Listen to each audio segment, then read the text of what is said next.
scammed by a kid in Communa 13. I've got no skills, guys, no skills. That's all I'm willing to risk. I'm not going any further.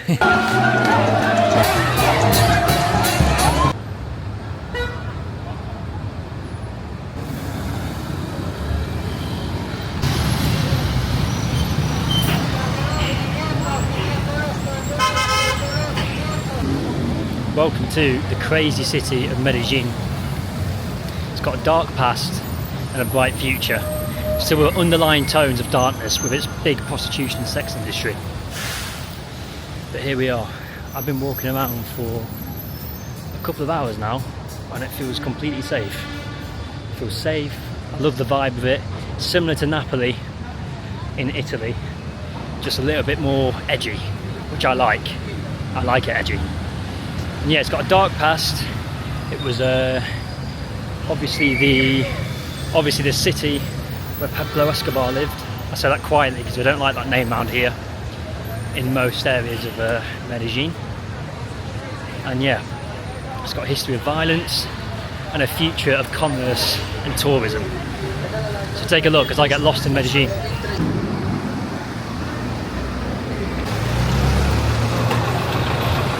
So those buses there, they're known as Shiva buses, and they're the main way that people get round in local areas of Colombia. I just almost got run over by a tram. Yeah, they're the main traditional way that people get round in Colombia. Cheap, not so much efficient, but that's just the main way.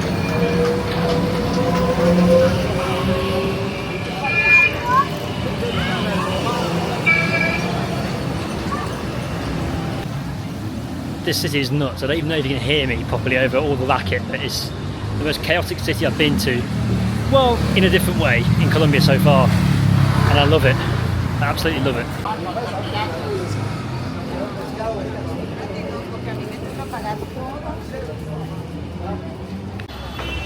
So the city has quietened down loads since this morning. Literally just 10 minutes ago it was absolute chaos, morning rush hour. Now it's a lot calmer. A lot less people, less vendors shouting for their things to be sold. It's crazy what 20 minutes difference can make. Now it's chill. When I wasn't filming it was crazy. We're just walking through, getting lost in Medellin. I'm going to be going to Communa 13, we'll get some food, try some street food, because this city's got the most amount of street food I've seen in Colombia so far. Every single corner there's street food to try, and some vendors shouting, trying to get you to buy his mangoes over the other 1,000 different stalls selling the same thing down the same street. So I've been recommended a restaurant by the hostel. Let's go have a look if it lives up to the hype, because usually they don't, so not here in Colombia anyway. So let's have a cheeky look. I think it's this one. Is it this one? No, what the hell? Where is it? Ah, it's there, it's there, it's there. Let's have a look. Looks good. Not too sure how it works. I think you queue up and get your food. It's like a canteen style. Not too sure though.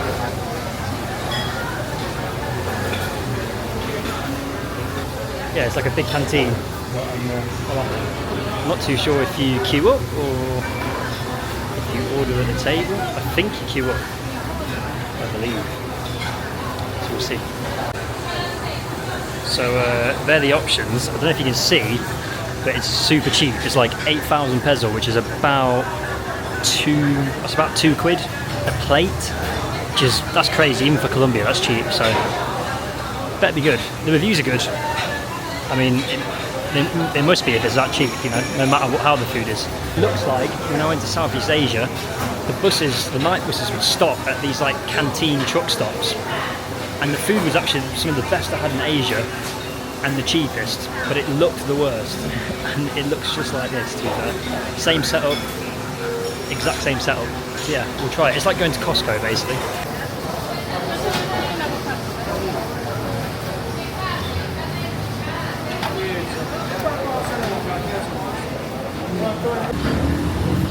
For £2 quid, that's a lot of food. So we got avocado, arepa, which is like a it's like a bread. It's hard to explain. It's like a doughy, it's a dumpling basically. Rice, salad. Then we've got traditional soup that they serve with basically every meal here, which is with beans, corn, onion, and then it changes depending where you go. So this one's got pulled pork in it, I think, and I've got no clue what that is. Got no clue what that is either. It looks like a pineapple maybe. And then we've got some kind of juice, not sure what juice, it's probably melon, because that's usually what they serve. And then we got the view.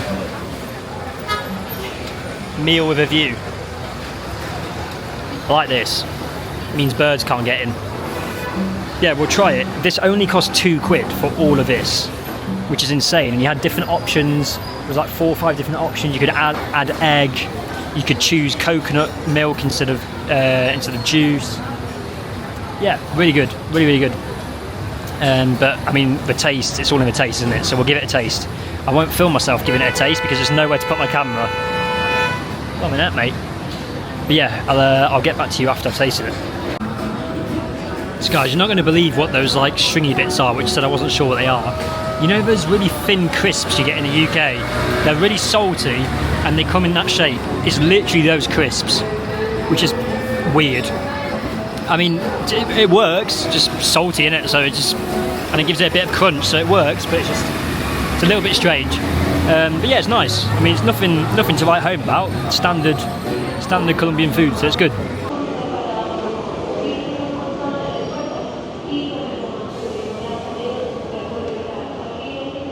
Welcome to Communa 13.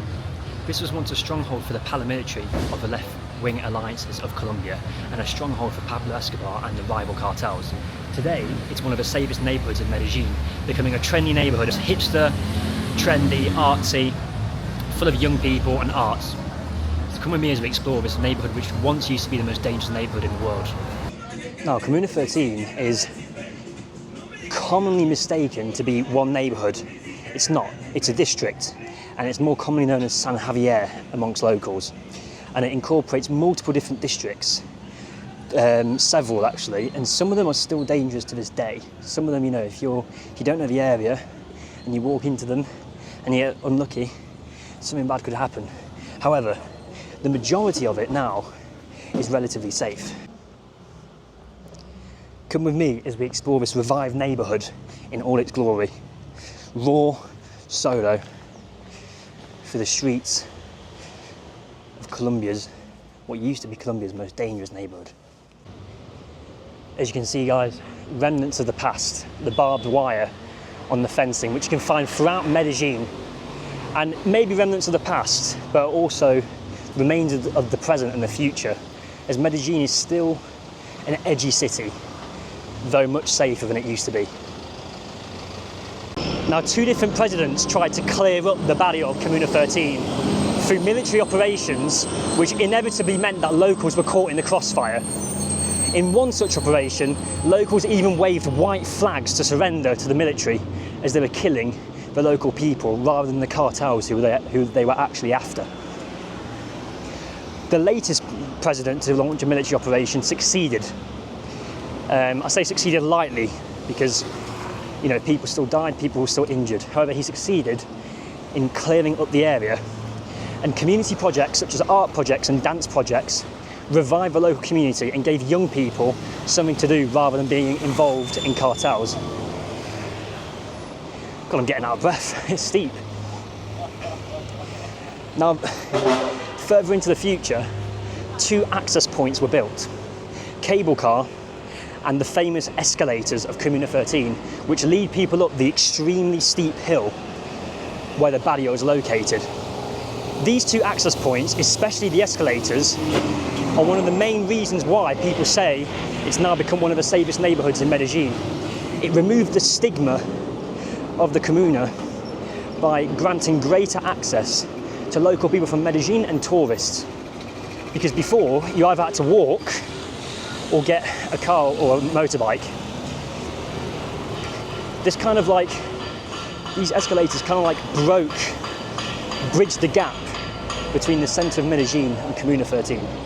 Nowadays it feels completely safe and has become one of the safest neighbourhoods in Medellin, mainly due to the art projects that the local people have engaged in, and also the access point, which has allowed tourism to thrive. Here we can start to see the barrio in all its glory. Up there is where I'm going. You see the colourful houses, which have become colourised through multiple graffiti projects from young local people who aim to transform their neighbourhood.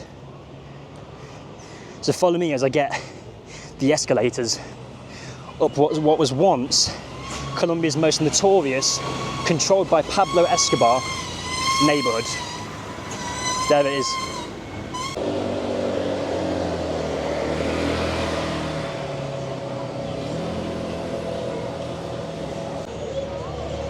Here we go, guys, the famous entrance to Communa 13. Hollywood-style-esque sign up there. And got the barrio surrounding us, 360 degrees. There you have it.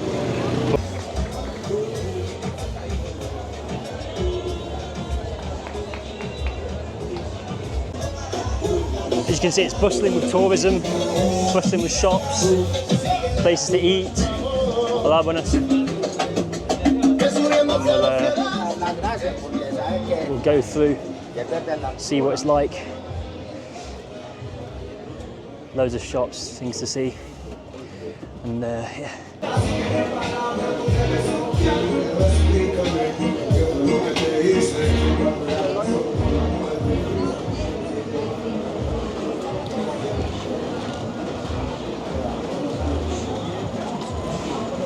As you can see, it's become a bit of a commercial hub for tourism, for market stalls, street food stalls. Whether that's you know, to rip people off or to make money for the local community, a bit of both probably. But it's nice to see. You know, the local people would probably much rather this than what it used to be 20 years ago.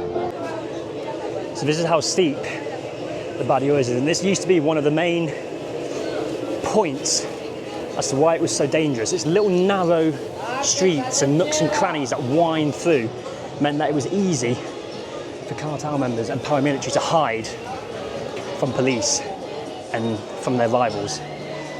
The escalators kind of removed this inaccessibility and meant that it was easier for people from outside to come and harder for the people who made this barrio what it was, harder for them to hide.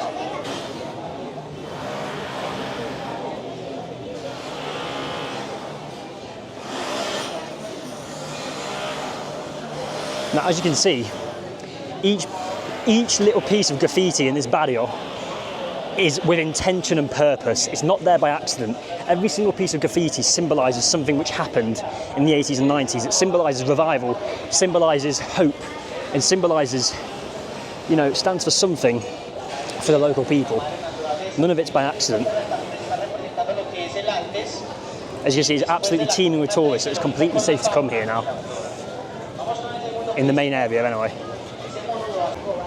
We're now on the famous escalators, as you can see, going up what once used to be only walkable and not accessible by these. It's hot today. Wow, it's very hot.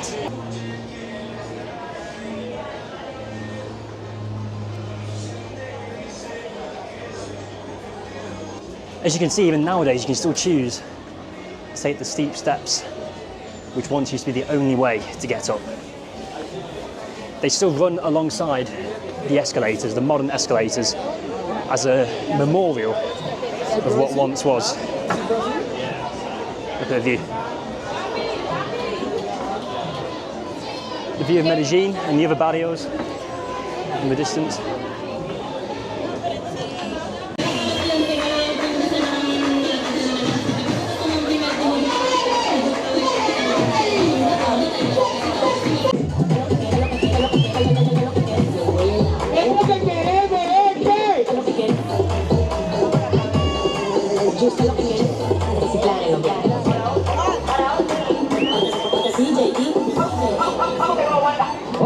familia, muchas gracias. As you can see, that's just one example of the arts projects that the local community engage in order to make their community a better place.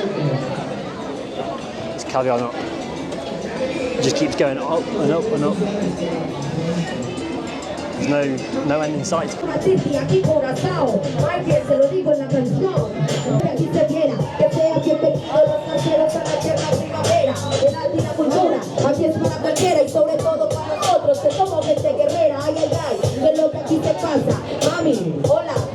Bienvenidas a su casa, eso es así, que eso es lo que pasó, le demuestro arte, cultura y también transformación, que sirva Medellín, que sirva lo han gozado, aquí en el barrio donde lo hemos cambiado, la bala y la guerra.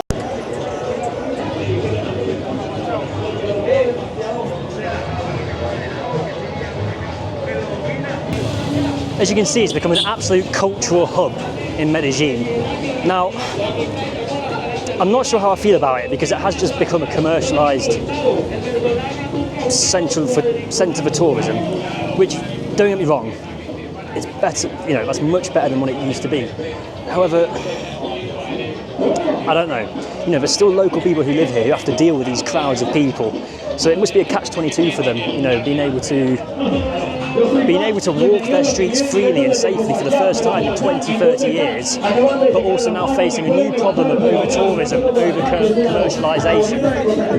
It must be a really tough catch-22 because no one wants this, you know? Surely no one wants this, but then at the same time nobody wants what once was. So it's, yeah, I can imagine for locals it's a sticky situation. Personally, I think, I don't know what it was like before, obviously, but I feel like it could have been done a different way, making this barrio safer, you know? I feel like this has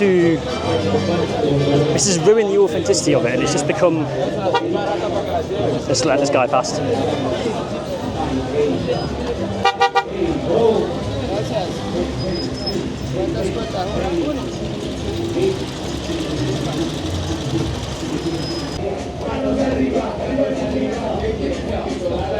See what I mean when I say that there's still local people who live here who need to get around, but it must be really difficult, as you just saw, due to the crowds of people. And even though the streets, you know, were narrow in the first place, I feel like they've become narrower from all the stalls, the market stalls that have set up on the streets. Yeah, but look at this view.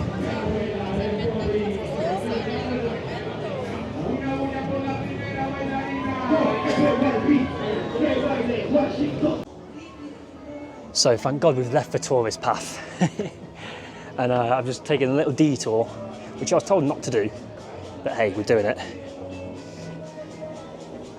So don't get me wrong, it's lovely being able to see the local people, you know, enjoy their area, enjoy their streets safely and capitalise on the surge of tourism that's happened. However, I don't know, it's just, I don't know if this is the best way, you know? I don't know if this is the best way to, I don't think this is the answer in my opinion. I mean, clearly it is because it's worked. However, I don't know if it really is truly the answer. It's just, it feels a bit exploitive, you know? You've got tourists, most tourists that come here probably don't even know the true story of Medellin or Communa 13. They probably have no clue. And they're here, you know, posing the pictures in front of the houses and in front of the barrio as if it's like an Instagram photo opportunity, which don't get me wrong, I'm going to be posting photos of it on Instagram as well, but I'm doing it for a different reason. I'm doing it to show you, to explore the history and the ambience of this place. I'm not doing it to, you know, get the Instagram picture of me in it, and it feels a little wrong. It feels a little wrong. But again, it's such a catch-22 because obviously I don't want to say it was better before because it wasn't. I just feel like this could have been done in a different way, you know? But hey, this is the reality of it. I'm here to show you the reality and the true colours of Colombia and South America as I travel. So this is what Communa 13 is now. You know, if you want dark tourism, don't come here. This isn't it, not anymore. However, it's interesting to walk in the same path that cartel members and Pablo Escobar once used to walk. Crazy, guys.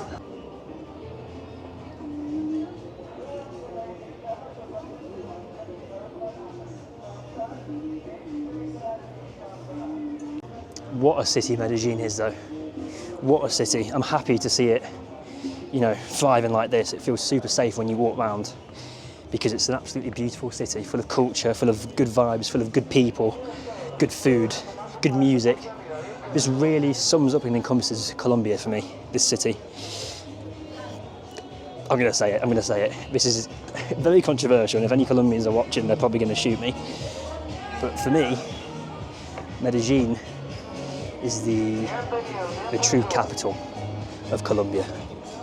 You know, Bogota is the financial capital, the governmental capital. But for me, this is the capital. This is what it's all about. You know, it feels a lot more bustling than Bogota. Bogota feels a little bit too perfect, a little bit too straight, you know?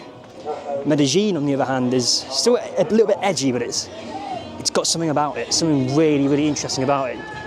The way it's sprawled up on the hillsides in a valley is beautiful, actually. In its own strange way, even though all the buildings are concrete and brick, it's in its own strange way, it's very beautiful, very, very beautiful. I know, we go back through the horrible tourist area, which is just, it's now just cocktail bars, that's all it is, and market stalls selling overpriced tat, quite frankly. But, like I say, helps the locals, so it's got to be supported, you know, but yeah, it just feels wrong. This isn't what this is supposed to be. But anyway, we move. So here you've got one of the old paramilitary flags. Now, one of the main paramilitaries that was active in this area was FARC, which was a left-wing paramilitary. And that's just one of the remnants, those flags on the wall of the tourist streets. As tourists walk past them, oblivious to the history, they're still there as an indication of the past.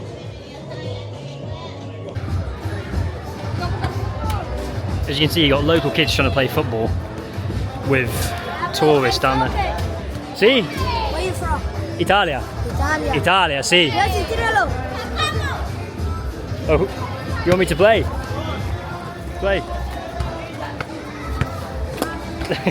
Muy malo, yo soy muy malo.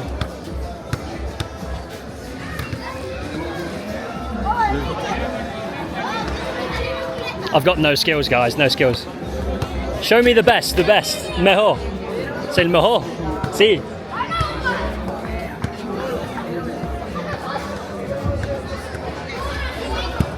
You see, just local kids trying to play football, and they've got all this tourism and me, you know, an idiot with a camera,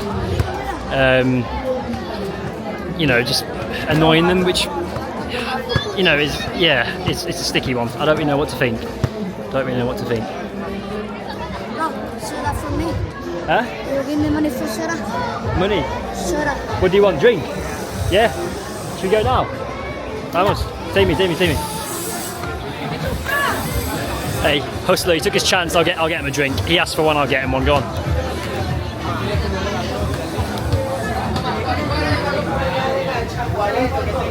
Yeah. Choose. Viva no, eh? Cerveza no.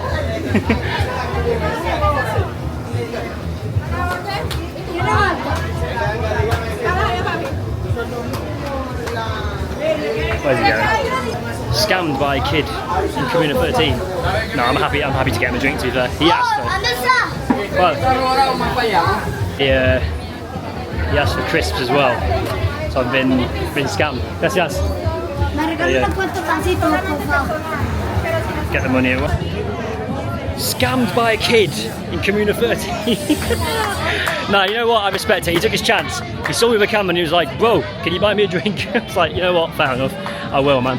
I will," because he lives there. He's got to deal with all these tourists every day, and he probably gets nothing back from it. You know, he probably doesn't see any direct benefit from it, apart from the fact that, you know, his streets are safe and he's able to play football freely in the streets, which obviously is a big thing, but that should just be normal in everyday life. You know, that shouldn't be something that should be celebrated. That should just be the default. So the least I could do was get him a drink, even though, bloody hell, I think I just spent £4. He asked for crisps as well. He was like, "Can you get Doritos for everybody, for all the kids?" I was like, "You know what, yeah." And it cost me £4, which for Colombia is expensive, you know, but oh well.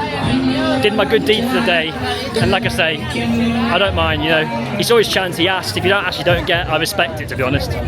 and he said thank you. He gave me a fist bump and he said thank you, and we spoke about Italia because he asked me where I'm from, and he was saying that Italy's got good pizza and stuff, so I was like, you know what, brother, I'll get you something, don't worry. Yeah, this is the thing, when you come to these kind of places, for me, it's important, very, very important to you know, give back, but not through paying for a local tour, because I don't know where that money's going, you know? It definitely is going to the local community, but you can never be 100% sure, whereas stuff like that, direct with the locals, is the best way to do it, in my opinion anyway. I'm not saying if you come here as a tourist, you know, you're wrong. You're not at all, because everyone's got every right to be able to go wherever they want, travel wherever they want, see the things they want to see. However, just be mindful when you come to these places that they're not just tourist attractions, and that's the one thing that bothers me about this place, is the fact that it has just become a tourist attraction, which is a shame, and it doesn't really sit right with me, but hey, that's the way it is. So yeah, let's go. We're leaving now, because that was hell, to be honest. I didn't like it. That was dangerous in a different way to what it used to be. Yeah, let's head back into Medellin centre and go and explore a little bit more of this crazy city and what it has to offer.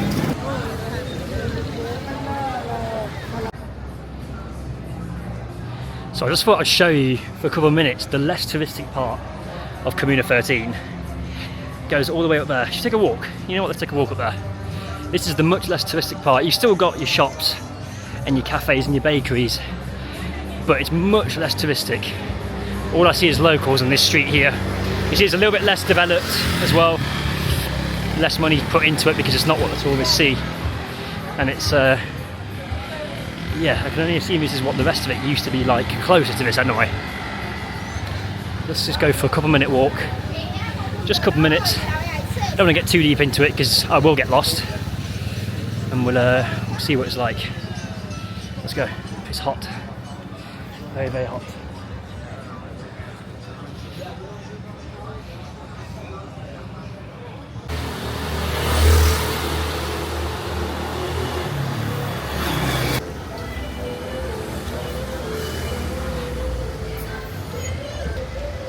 Fruity house.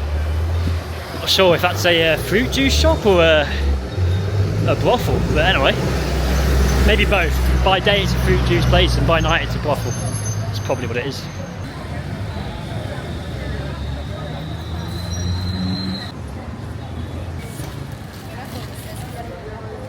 I'm trying something called oblias, which is like a local Colombian dessert. It's like a wafer, waffle cone wafer, with cheese inside, cherry sauce, caramel sauce. I mean, if I sit in this one, but you can get ones with cream and ice cream in. It's a bit strange because it's got cheese in it. They're obsessed with putting stuff in cheese with desserts here, so we'll give it a try, see if it's good.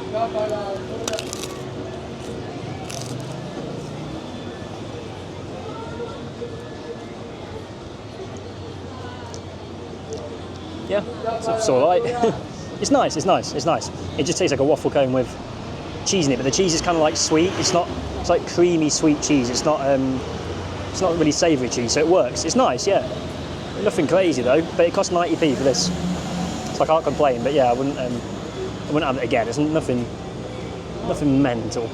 Colombian cuisine continues to disappoint me. You know what, the more I ate that, the better it got. It was actually nice. I mean, nothing special again. It's just a wafer cone with some like creamy cheese in it, which tastes like cream, and caramel sauce. So I mean, I don't really understand how that's cuisine. But anyway, it sounds like something we would have in the UK, to be honest. But yeah, it was nice. I'll give it like a 6 out of 10. For the price, 90p, can't complain, but I mean, come on, Colombia. I've been recommended all these things to try, but you've got some good cuisine, but it's really hit and miss. It's so hit and miss, and why is there no flavour? You don't use spices or herbs. Like, we use more in England. Come on, get your act together. I know it's very controversial, but I'm sorry, okay? I'm sorry. Anyway, we're taking the metro cable to another neighbourhood now, which hopefully has no tourism, because I could not stand that one bit. So, vamos.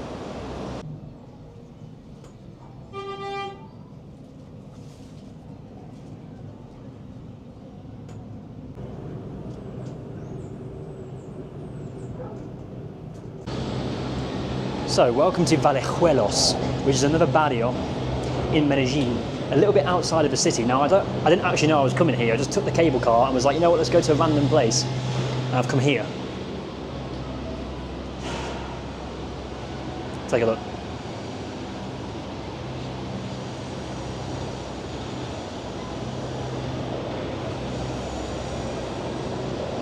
A lot more raw and authentic than Communa 13, obviously.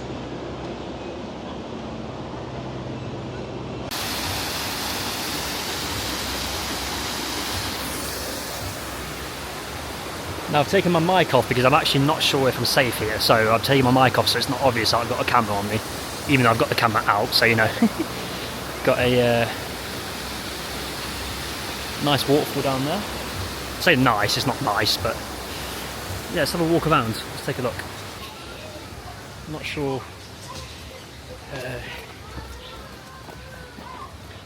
I'm not sure if I'm supposed to be here. There's no tourists, so we'll take a quick look around. Not too long. Yeah, it feels pretty safe. The thing is, the sun is deceiving. When the sun's out, it's just everywhere feels safe, you know.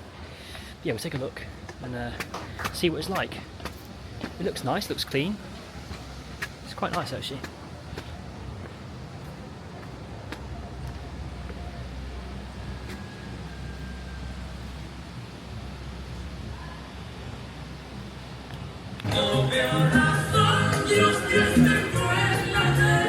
Cross this bridge.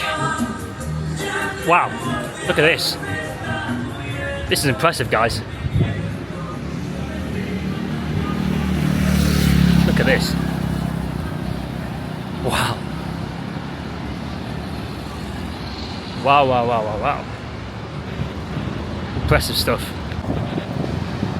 As you can see, this area is a lot more poverty stricken than Communa 13, which has had loads of investment into it. Then you can see, but there's houses with corrugated roofs there, broken walls made of wood. Got someone, makeshift bridge over there, someone going over on their moped. Got the river down there. Beautiful views. So I've come into this barrio completely blind. I'm going to go back because I don't fancy going up there because I don't know the area. But I just met a lovely lady. She was nice. She yeah, bought me a drink off her, bought the water off her. Let's go. But yeah, I had a little walk around. I'll take you on the way back. I've gone like 5-10 minutes into the barrio. That's all I'm willing to risk. I'm not going any further because yeah, obviously I don't know what it's like. I don't know if it's safe. It feels safe though, you know, like it feels good. Not getting any bad luck, nothing like that. So I think it's fine. It's nice up here. It's like a little. It's very peaceful and quiet compared to Medellin.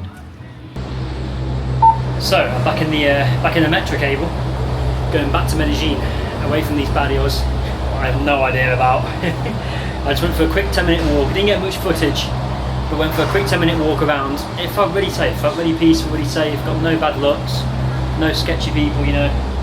It felt good, and it was relatively, you know, it was clean. It was relatively clean, relatively well kept. In general, really nice barrio. I have no idea about it. I've got no information on it.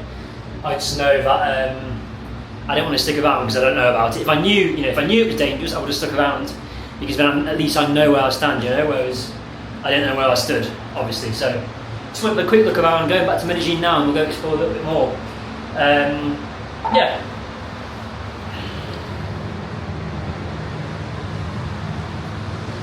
Away we go from the barrio.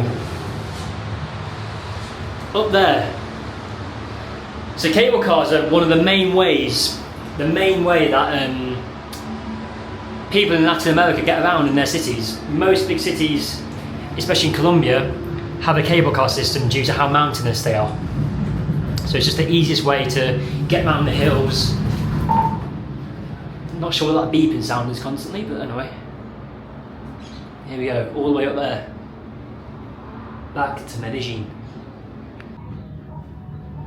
So I'm not sure if you can make it out, but down there you can see the bowl of the stadium.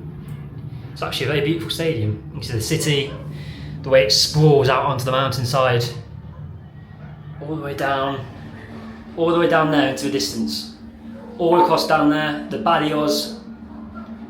up the mountain to continue all the way down there. Absolutely massive sprawling city. Very similar to Bogota. We go back to the centro, which is about down there somewhere, in the centre there. Vamos.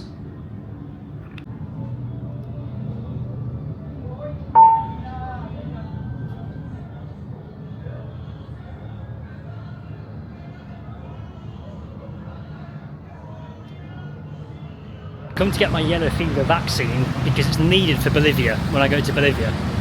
So I thought I'll show you a little bit around because it's in an area called Industriales, which translates to industrial, and it's surprised me. Yeah, I just thought it'd be important to show both sides of Medellin. You've got the barrios and the slums, if that's what you want to call them. Even though they're not slums, but barrios on the hillside, which, you know, have a less affluent population. And then you've got this area with massive office buildings, brand new roads, nice planting, brand new paths, modern buildings, hospitals, offices, banks, central bank. Yeah, I just thought it'd be important to show you. I mean, I'm not going to show you that for long, I'll just show you this because it's not very interesting because we have this back home, but I just thought it was very interesting to show you the juxtaposition of a city, which every city has, even London has it. You know, even the smaller cities and towns in the UK have it. That's normal for anywhere in the world, but I just, you know, here it stands out a lot more since the less affluent areas are so different to the modern areas. Now, Bogota does have a central business district. However, Bogota is a little bit, it's less underdeveloped and less, I can assume, less funded than Medellin, because even their central business district isn't as nice as this. Medellin, even the roads everywhere are, you know, much nicer, much more well kept. The whole city's very well kept everywhere you go, even in the barrios. And that's a stark difference I've noticed between Medellin and Bogota. There's one reason why I always prefer Medellin. It's a lot more expat friendly as well. So if you want to move to Colombia, I'd say Medellin's the one for a Westerner, really. It feels a lot more like home. Look, here we've got a nice modern / rustic food court in there. Look at that, it feels like something you'd find in London. It's nice. It's nice. It's so, you know, I enjoy exploring the barrios and exploring things that are very culturally different, but when you've been doing that for quite a few weeks, it's nice to get somewhere that's back feeling a little bit Western for a little bit, you know, but not for too long, just a reset and then back into the barrios. So yeah, I'll leave you here whilst I go get my vaccine. Wish me luck.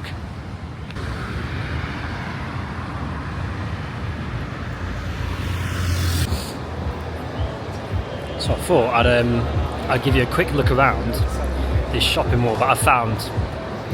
Look at it. Absolutely crazy. The fact that you can have this in the same city as those barrios is just mental. Absolutely mental. It shows you a division between the two sides of the city. Look at this. Anything you could ever want is in here. Game shops, Samsung, McDonald's is down there, I just passed it. It's impressive, it is impressive, especially, you know, when most people, when they come to Medellin, don't see this side of it. But yeah, this is the reality of the rich versus poor of Colombia.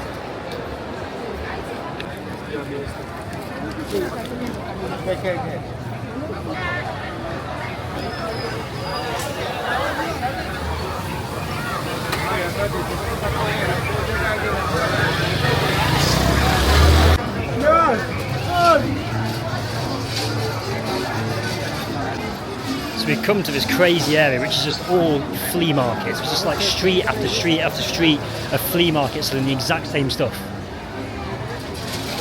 So it's interesting. It's like the one in Bogota, but like 100 times bigger. It just keeps going on and on and on for miles. So that was all the tack you'd ever want, really. Pretty much.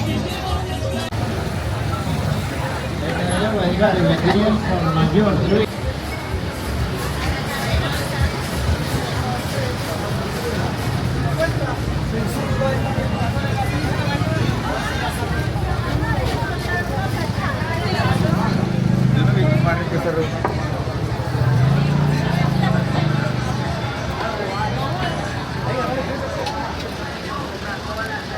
what you've got is this one big central market building right here, which everything kind of centralizes on, and then all the streets around have just got different different kind of different market stalls, all sorts of things. It's crazy.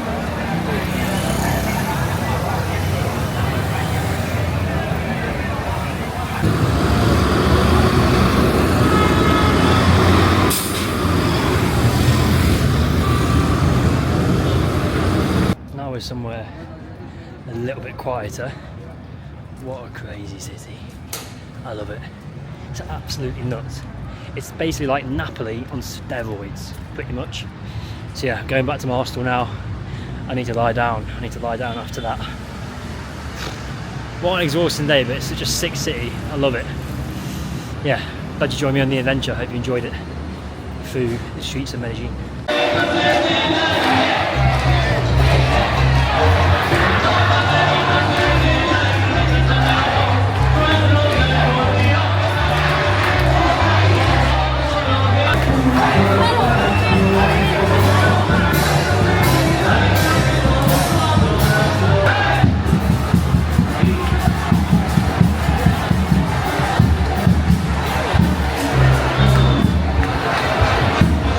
¿Qué es eso? Bunde tradicional del Piecho Juan. Ah, ok. San Pachito. San Pachito. Sí. Que hablo poco español, ¿eh? Hablo poco español. My name is Argelis. ¿Cómo se llamas? My name is Argelis. Argelis. Argelis. Sí. ¿Cómo se llamas? My name is Jubeini. ¿Cómo? My name is Jubeini. Giovanni. Miguel. Miguel. ¿Qué es eso? Rum. Sí. Vino de Caldas. Rum, sí. We're gonna try some rum. Good. Bueno. Muy bueno. Muy bueno. Rico. Muy bueno, sí. Sí. Sí. Rico. Bueno. Más. Jaunica. Sí. Eso, bien. Okay. Tried rum. ¿Cómo se llama eso? San Pachito, this is San Pachito. This is sick.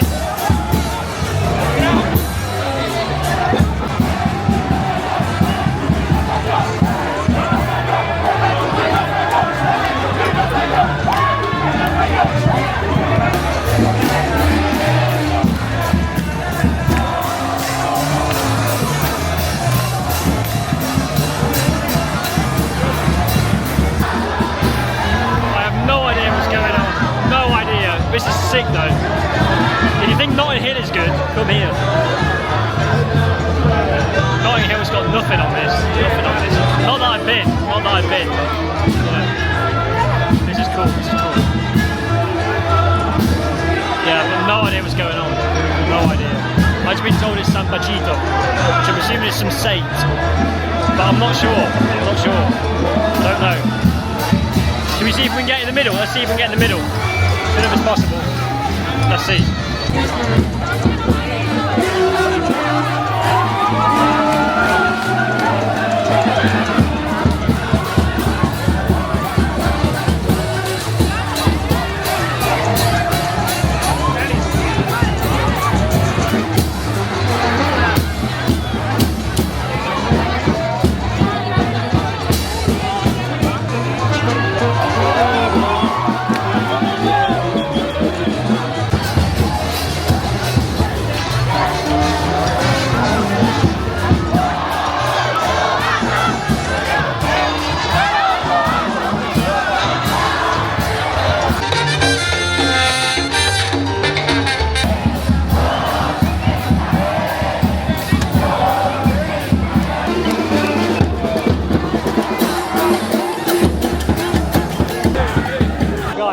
way to end my time here in Colombia. That was spontaneous. I had no idea that was going to happen, and I happened to choose the one hostel that overlooks the festivities. So basically, I did a bit of research. I don't know if you can hear me, but I did a bit of research, and I found out that it's San Pacino, which is a festivity, a celebration of Afro-Trocan culture, which is basically the hybrid of Colombian culture and African culture. It's Afro-Trocan culture. So that's why, you know, most of the people that were here dancing are descendants of Africa. Basically, Colombia's got a dark past. The whole of South America has a dark past with how the Afro culture got to be here. Obviously, for the slave trade on the coast of Brazil, the coast of Argentina, Suriname, Guyana. And that led to a large influx of Afro culture into South America. Now what it has done positively is created this beautiful ethnic blend between Colombian and other South American countries, so Latino and African culture, which is it's just beautiful. It's full of dance and song and good food and good vibes. And this is one example of it. So this is Afro-Trocan culture celebration of San Pacino here in Medellin.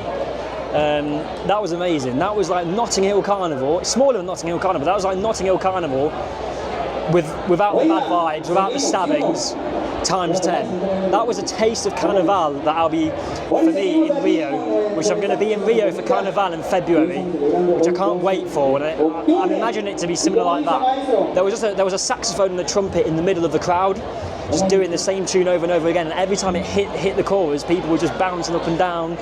Good vibes. There was rum flying everywhere. I got offered some rum. I took it, which probably shouldn't have done from a strange girl in Medellin. If you know about Medellin, you know that you should not take drinks of strangers, especially strange girls. But anyway, there you go, I did. You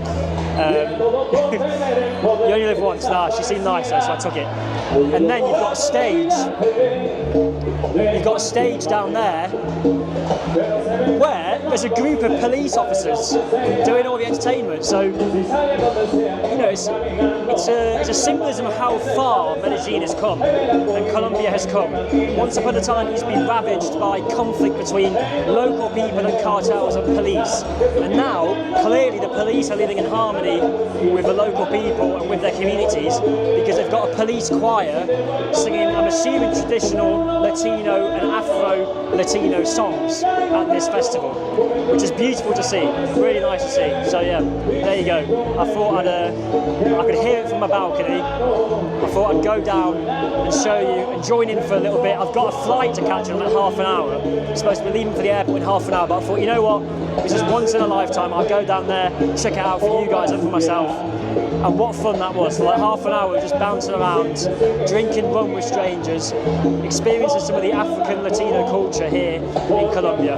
What a way to end my day in Medellin, and what a way to end my month in Colombia. I'll see you soon from Peru for more mad videos.